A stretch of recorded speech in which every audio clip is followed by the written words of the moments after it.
Binuksan na ng Commission on Elections ang bidding para sa magiging transmission service provider para sa 2025 midterm elections.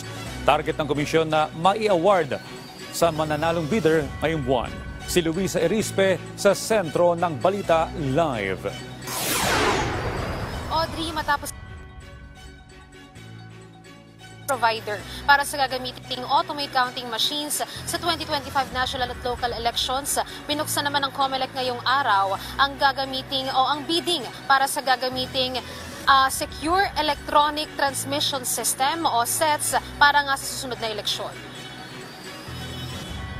Mula sa pagboto para maipadala ang election returns o bilang ng boto mula sa mga vote counting machines, kailangan ay may transmission server na magpapasa ng mga boto sa mga board of canvassers para sa canvassing o pagkuha ng mga opisyal na bilang ng boto. Ito ang sistemang hinahanap ngayon ng COMELEC matapos nga maibigay ang Notice of Award para sa ACM sa joint venture ng Miro Systems Company Limited. Sabi ng COMELEC, ang hinahanap nila ngayon sa transmission service, bukod sa mabilis, magiging encrypted o secured ang transmission at kahit sa internet ay pribado na ang gagamiting network.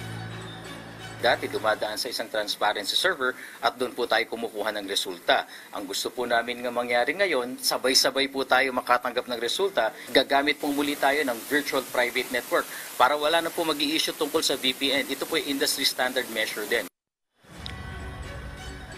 Sa pagbubukas naman ng bidding, ngayong araw, 2 kumpanya ang nagsumite ng kanilang bidding documents at parehas itong company o local company mula mismo sa Pilipinas. Ito ay ang joint venture ng EB Solution Incorporated, Secure Links Networks and Technologies Incorporated at Systems Information and Solutions Corporation.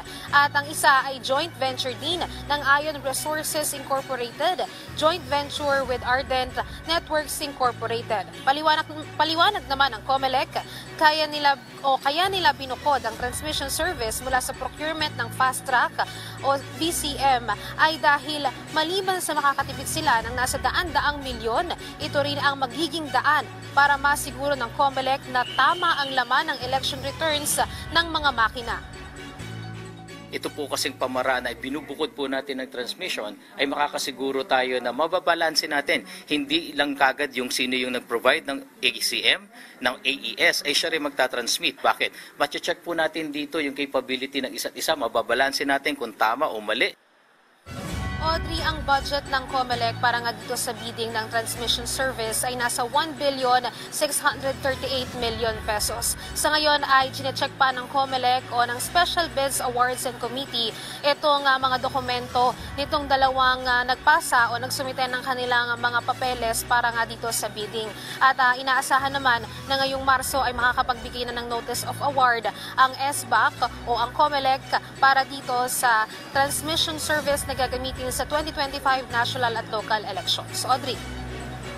Maraming salamat, Luisa Erispe.